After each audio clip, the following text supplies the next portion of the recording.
Okay, let me bring up the screen.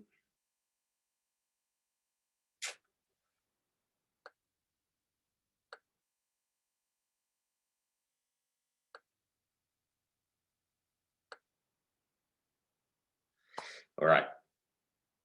So, a 4-week whirlwind tour through the book of Revelation really deserves maybe more time than we've given it. But again, what I hope from this is that that it's like John's purpose in writing the book, like a veil or a curtain has been moved back, and you can see what's really going on and some of the heart of what's going on. So what I want us to turn to, just to finish off with in this 4 weeks, is to look at what are the implications? What does actually the book of Revelation have to say about our lives, our lived experience as Christians?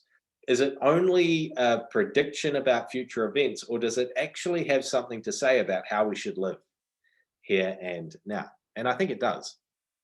So Eugene Peterson wrote this, and he was talking about the satanic strategy against the church, against the people of God, against the plan of God. He says the strategy is to normalize Christians into a homogenized, everything's the same, Roman pudding of good citizens who really should try to get along with each other as best as they can. When this is successful, everyone becomes a Christian in such a way that it makes no difference. So he says, the satanic strategy against the plan of God and the purpose of God is not outright attack, but it's to make Christianity so homogenized that it doesn't stand out and it makes no difference at all. So when the message is, you should just be, a good Christian wouldn't rock the boat, or a good Christian wouldn't cause a stir or make a fuss, or you're being disruptive, that's not very Christ-like of you. Eugene Peterson says, no, that's actually a satanic strategy against the plans and purposes of God. He says the frontline work of Christian communities, the thing that we should be most concerned about, you and me as Christians, is not against unbelief, not against anti-belief of God, but against dulled belief. This is what Eugene Peterson sees as the major message of the book of Revelation. Not against misbehavior, doing the wrong thing, but against blurred behavior, where our Christianity and our everyday life, or our living in whichever culture, whichever age that we're living in, gets mixed together. And so what the result of that is a Christianity that makes no difference, no impact. It doesn't extend the kingdom. It just looks like the culture around it. Eugene Peterson says, this is what the book of Revelation is speaking to and is concerned about. John wants to inspire and encourage the churches of his age and the churches of our age and the churches of the age to come to be distinctive, to stand up for the gospel and to stand up for justice and Jesus. What's interesting is 8 of the last 16 verses in this book are to do with behavior. They're to do with actions and activity and things that we do. So the one who does wrong continues to do wrong. The vile person continues to be vile. The one who does right continues to do what is right. And the holy person continues to be holy. These are activities, actions, behaviors that we're doing. It goes on, verses 12 to 16. I'm coming soon. My reward is with me. I'm bringing the reward. I will give to each person according to what they've done. There are actually implications to my behavior and my activity. And one day I will have to present a case for why I did what I did and what I did with what God had given me. And that should, it's not that this, that should inspire some kind of holy fear within us. I will be held accountable for the life I was given and how I spent it. And I'm going to have to make a case for that in the presence of God. And then he goes on, he says, blessed are those who wash their robes, outside of the dogs, those who practice magical arts, the sexually immoral, the murderers, the idolaters, everyone who loves and practices falsehood.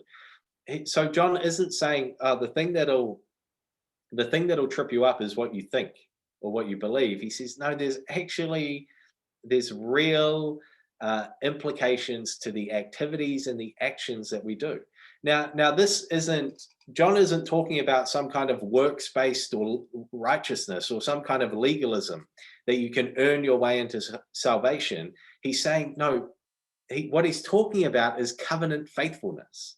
So in the Old Testament, God makes covenants with his people, and covenants are like marriage ceremonies. They're like marriage agreements where two parties come together and they make a promise to each other.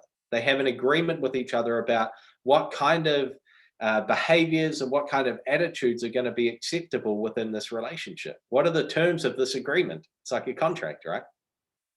What are the terms of this agreement? So you say, I'll be faithful, I'll stay with you through sickness, through health. Like I'm making these promises to you in this moment. This is what the Old Testament covenants are like.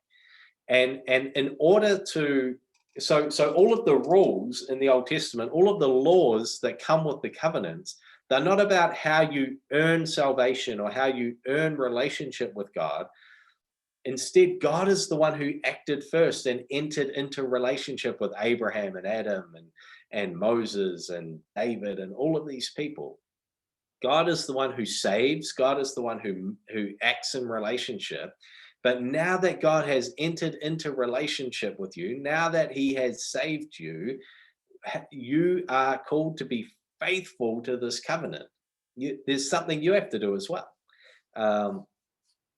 And so it's not works-based righteousness that you're made righteous by what you do or you're saved by being good enough. It's instead covenant faithfulness. I'm going to be faithful to this covenant, like in my marriage, that there is behavior that is acceptable in my marriage and behavior that is not acceptable in my marriage. And there may be, I hope never to find out, that there is some behavior that a marriage can't survive. And so in our relationships with God, we are in a covenant with him, and we're called to be faithful to this relationship that we have. So it is activity, it's action, behavior, activity focused in a sense, but it's not how we earn salvation. God does that all on his own for us. Nothing we could do could earn it, but having received it, we should live worthy of it. Okay, this is what John is talking about. So again, 8 of the final 16 verses reinforce the purpose of the book: holy obedience among God's people so that they will receive the reward of salvation. Again, we don't have time maybe to unpack this, but salvation in the Bible has 3 horizons or 3 tenses in mind. Past tense, I have been saved. There was a moment in time, I raised my hand in church or someone led me in a prayer of salvation. There was a time in my life I made a decision to follow Jesus and to trust him. I am being saved. God is currently working with me to continue to save me. There's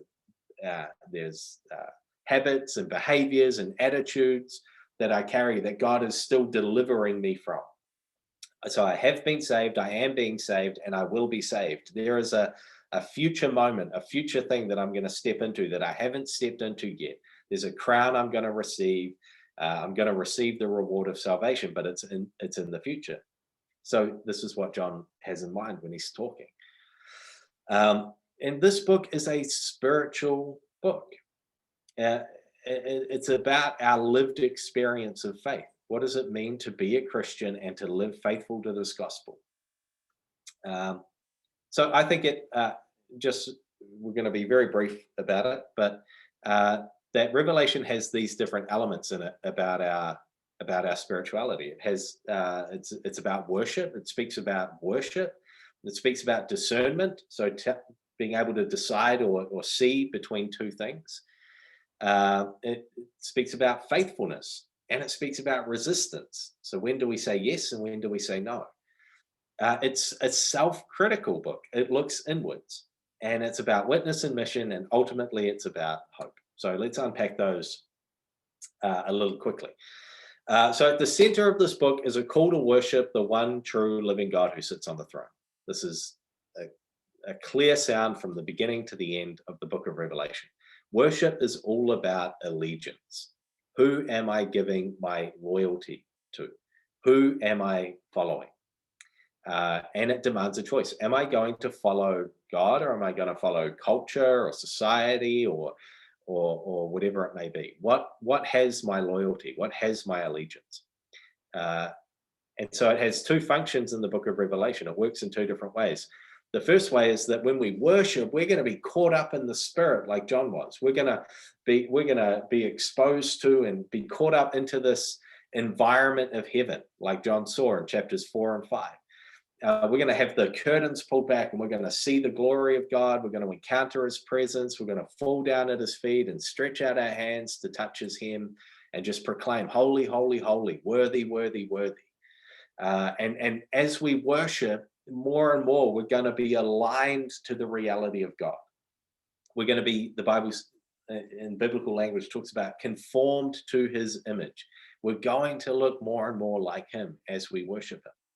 And the second thing that John says, the second consequence or product of our worship is that people will notice, and they will either be intrigued or excited about what they see and want to know more, or they're going to be hostile. They're not going to understand it. It's not, from the outside looking in, it's going to look crazy and like it doesn't make any sense whatsoever. And they'll either be interested or they'll be hostile towards it. That's the reality. This is what John says will happen when we worship God. So if we have resistance as Christians, if we experience resistance as churches, it should not surprise us. We shouldn't think that we're doing the wrong thing. It could very well be just because you're doing the right thing. Resistance in the Bible is never only because God is resisting you, right? But because you are being faithful to God and you're pushing up against something in the society or culture that's around you. Okay, the second thing, discernment. Being able to see through things, to see the reality of things that's behind it. And so Revelation walks this line. It never tells us to totally disengage from the world or to totally reject culture, but it calls for discernment. Nothing like New Zealand culture is not 100% good. Danish culture is not 100% good. German culture is not 100% good. But there are, I know, Heidi, this is a shocking revelation for you today. But there are good things in it. So the gospel will land in some aspect of Kiwi culture. It'll land in some aspect of German culture, and it'll land in some aspect of Danish culture. And so there are things in our cultures that affirm the truth and goodness of the gospel. But there are things also in our cultures that the gospel will challenge. And so we have to learn, as faithful disciples of Jesus, what's our job? Well, our job is not to completely remove ourselves from culture, go start some kind of hippie commune somewhere, or become Amish, or remove ourselves from culture and all live together in the same compound and never do anything with the outside world. That's not a biblical response to the presence of Babylon, right? And then the opposite end of the spectrum is that everything in our culture is good, and so we accept everything, and then we figure out how to reconcile that with the Bible. You see a lot of that today in modern theology and trying to do away with the problematic aspects of the Bible to better align with what culture accepts as proper and acceptable. And so we as faithful followers of Jesus can't do either of these two things. We have to walk this line of faithfulness, which sometimes will cause us to affirm our culture, and sometimes it'll cause us to challenge our culture and actually to take a stand against something that we see. We're called to be in Babylon, but not of Babylon. So we're called to remain but we're called to be a lighthouse that points to a better reality and a better way of living. Our culture, our society is hungry for a different way of living. We've tried so many different things, and nothing has given us the satisfaction. Nothing has satisfied the longing that we have. And our latest experiment of secularism and post-secularism is coming up with the same answer. We're just impoverished, and spiritually, emotionally, and socially. And so the church needs to exist as a lighthouse pointing to a better way of living. That's our job. Faithfulness and resistance. So again, where do we say yes and where do we say no? The life of a follower involves developing the courage to stand up to power and abuse with the truth of Jesus. And that may mean that you end up taking the blows, you end up taking the arrows in place of what was already getting them.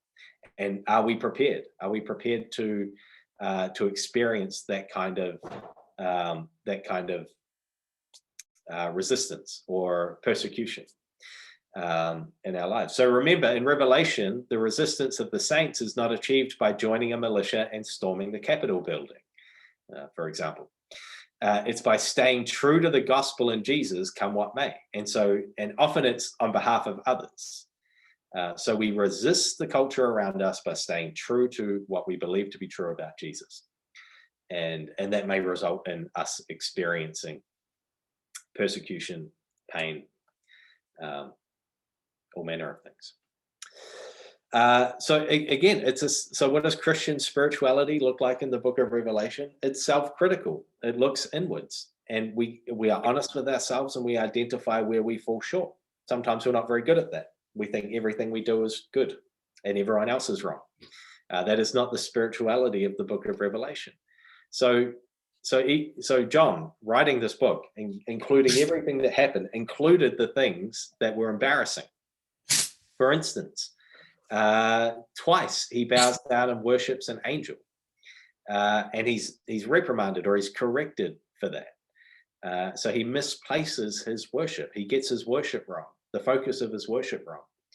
And if John can do that, you and I, we are not John. We are not the beloved disciple. We didn't walk around Galilee with him. We didn't lay our head on the chest of Jesus and rest with him. We weren't part of his inner circle of three. So if John can get it wrong, you and I are not going to fare any better, right? We are also going to get things wrong in our discipleship, in our worship, and in our following Jesus. And 5 of the 7 churches that John writes to in this letter, they receive criticism from Jesus. So a serious spirituality will continue to turn the light on ourselves and look for opportunities to repent. As Christians, we should grow the muscle of learning to rejoice every time we have an opportunity to repent, because it's an opportunity to do better, to recognize something was off and that we should do better. So, maybe some questions to reflect on this week as you go about your week is to think, like, if I was to think, do I know where I'm missing the mark? Am I self-aware enough to know where I get things wrong and where I'm not living up to the mark? And then secondly, how well do I receive the accurate criticism of others? And people will be critical of you. The first thing you should do when you receive criticism is to think, is this accurate? Often our response to criticism, because we all want to be innocent, it's like a basic emotional, psychological need that we have to be innocent, is to deny the criticism. No, that's all right. They just don't understand. They weren't there. They didn't see what happened. But healthy, mature people, when they receive criticism, they think, was there any truth or basis to that criticism? And to be honest and to think through it. And sometimes the answer will be no. No, this person actually, they weren't even, they're reacting to someone else's reaction. The criticism isn't accurate. Sometimes it's accurate criticism. Sometimes the things people say about you or to you as a critical thought, sometimes they're accurate. I don't know if you know this. Not all the time, maybe, but sometimes they're accurate. How well do you receive it? Can you hear it and think, that's true, I should do better? Again, this isn't about condemnation. So you don't spend all day thinking about everything that's wrong for you, wrong about you, or the wrong things that people have said about you, and then feel stink about yourself, then feel bad about yourself. But to go, no, the reason I do this is not for condemnation and heaviness. It's so that I can align myself with faithful discipleship. I want to be a better disciple tomorrow than I was today. I want to be a better disciple in 10 years than I am today. And the only way I'm going to get there is by hearing the feedback of others and hearing the Holy Spirit within me, identifying things that I should work on, and then work on them. We are in partnership with them. Okay. So it's self-critical, it's self-aware, it looks inward. Where am I getting it wrong? I 100% guarantee you, no one in this Zoom call, not me, not Anna, not Peter, none of us are fully there yet. None of us are perfect disciples of Jesus. And so there's always something we can work on. The next one, mission and witness. So again, Revelation has often become this book to be pulled apart and studied and to create a timeline of end times and dig deep into, what did John mean when he wrote this one word? So you can do that. That's fine. But primarily, I think the book of Revelation is a book to be lived out, not pulled apart and dissected like on a surgeon's table. Christian spirituality is active. The John who writes the book of Revelation is the John who wrote things like, how can you say you love God who you can't see, but you can't love your brother you can see? Oh, wow. The spirituality isn't just about me and Jesus, it's about me and everyone who's around me. And he also writes, they will know you're my disciples by how you love one another. Oh, suddenly my worship is reflected not just in how high I lift my hands on a Sunday, but in how I treat the people that are around me. And this is a reflection of faithful, obedient discipleship.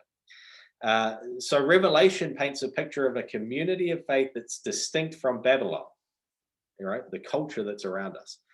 And its distinctiveness is both attractive and offensive to the people around them. So when you are living faithfully to Jesus, people will be attracted to you. And people will be annoyed, offended, irritated by you. And if you want to be liked by everyone, perhaps faithful discipleship is not for you. So have a think about that. So you will witness to the truth of God in your activity, in your behavior. You will witness to him. Finally, it's a book of hope. Our Christian spirituality centered around this idea of hope. God takes evil and injustice seriously. One day soon, he's going to renew humanity and all of creation. And we hope and long for the time when he wipes away all tears and heals all nations, and the day when all people worship him. We are moving towards something good. And we want to bring people along, not just to the result, but for the journey, right? That they can also grow in their discipleship, because they're going to inherit an eternity that will be a continuation of the decisions that they make today. And so that's why it's important we make good decisions today, because I'm going to reap the fruit of that for eternity. Okay, so then finally, just to come back to our clear coat hooks for the book of Revelation, for us to remember as we finish up these 4 weeks, the central picture in this book is of the Lamb that was slain. It is a book about Jesus. It's not primarily a book about the Antichrist. It's a book about the risen Christ. It should, at the end, when we get to the end of the book, we should know more about Jesus than we did at the beginning.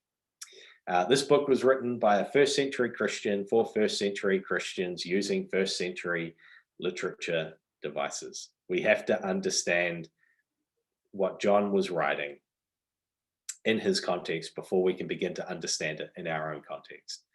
Thirdly, this book reveals and makes clear, it doesn't confuse. And then fourthly, it focuses on the clear call to worship and discipleship. Stay the course. Be faithful, whatever comes up in the pathway, whatever comes up on the track, stay faithful to Jesus. And then finally, again, the overall framework is of hope. Hang everything else off that. Outstanding. Excellent. Wow. 22 chapters in 4 weeks. 15 of those we covered in one week. Guys, I've really enjoyed. So we'll have some space for Q&A now. So you can either just jump in, unmute yourself and ask a question, or you can type away in the chat. But I just want to say that I've really enjoyed this. I think this has been a great room to be able to outwork our calling as a Bible college here in Denmark, in Kolding, to equip a generation of people to live faithful lives of discipleship that actually impact their communities and impact their nation and impact their families and their children and their children's children. That we really believe as a college, what we're producing is people who make an impact, not just in their life and not just in their communities, but for generations. That the testimony, what is happening? that the testimony of this place is, in 50 years' time, someone will say, my mum or dad went to Bible college and my family was different because of it. And actually my community, my church, my nation was different because of it. And so we really see these open teachings as a way, even in the middle of lockdown, to be able to equip not just our students, those who have signed up, but to actually offer it much wider to anyone who wants to join in. But if you are interested in, or you know of someone who really needs to be at Bible college, we've got great teachers, we've got great staff here, we have a great program that is designed to do just that. It's to equip you for your life to make an impact. And so we are hoping to open up properly before the end of the year. That would be really nice. Our goal at the moment, this is not in stone, but our goal at the moment is to create some kind of self-contained course of maybe 2 or 3 months that'll get us through the summer. And I just encourage you, if you have anyone in your world, or maybe it's you, who needs to be at Bible college, try dropping a little seed and to tap them on the shoulder and say, well, why don't you give it a go for 2 or 3 months? Just treat the time from now until summer holiday as a test. Dip your toe in the water and see what it's all about, and then decide to sign up for a year. I think that'll be a great opportunity. Yeah, well, I hope it's blessed you guys, and I'd love to take some questions about this week, or maybe just that you've carried over the last 4 weeks. Feel free to use the chat, and we'll just interrupt.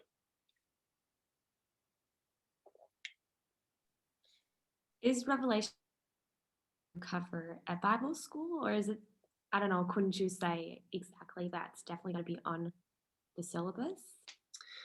Is Revelation something we, sorry, cut out. Is Revelation something we cover at Bible college? Mm-hmm. It has been, so I did a slightly longer treatment of Revelation, I think a couple of years ago now. I think we did it over 10 weeks. So we don't do something similar. We haven't done something similar this year where we have 10 weeks for it. It is included in the curriculum in the sense that we do an introduction to the Old Testament and an introduction to the New Testament. And so I would put in, one of those classes or 2 of those classes might be unpacking Revelation. But again, that would be even more condensed than we've done here. But the good news is this 4-week class will exist for eternity on YouTube.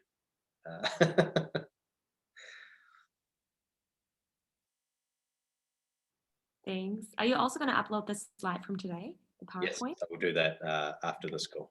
Yeah.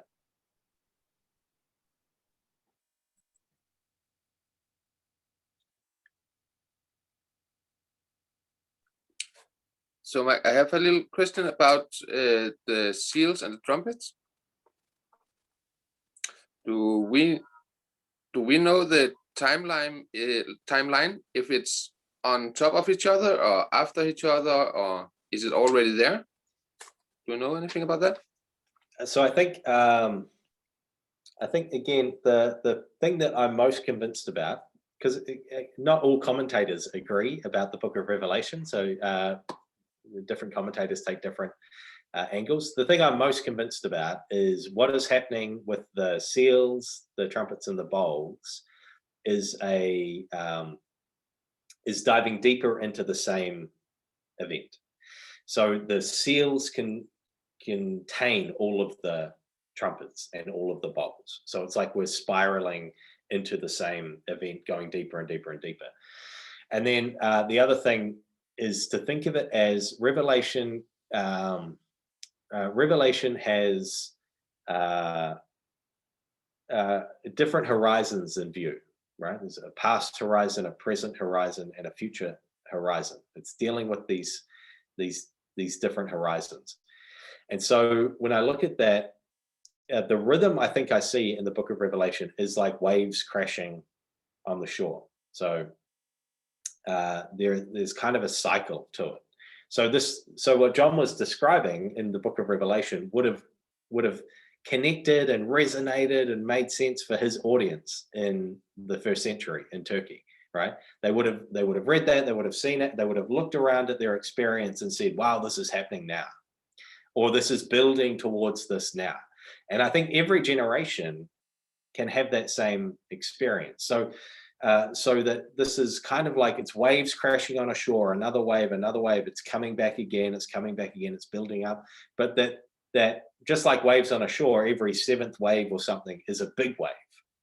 And I think that this is what we see in Revelation. It's like, yeah, this will be a thing that repeats, but one day there will be a big wave. One day there will be a culmination of all of this where it comes in its fullness, and we see it in its fullness, and then Jesus returns. So Revelation is both a pessimistic book, thinks things are just going to get worse and worse and worse, and it's an optimistic book. Ultimately, the end of all of this is hope and restoration. So both of these things are true. I think the message of it is we can expect that the church will experience increasing levels of persecution. So here's the thing.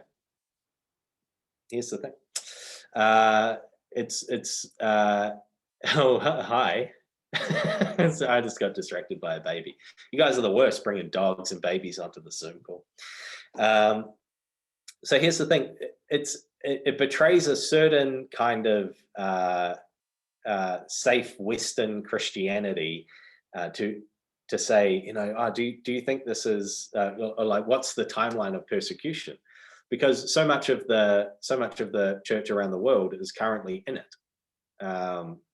Christians in Sudan or North Korea or Syria, if you were to ask them if they were currently experiencing something like end times persecution, I think they would. We're literally, Easter is the most dangerous season for the church in these places, and the very real risk of death and danger to your family or your livelihood is very real. So the church around the world is experiencing tribulation. Yeah, I think we exist in the age of tribulation, and one day it will culminate in something great, not good, but something tremendous, like something massive, and that will signal the return of Jesus. It's my very long answer to that question.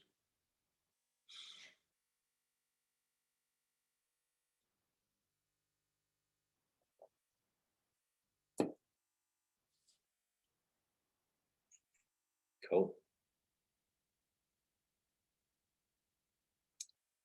No other profound thoughts or questions?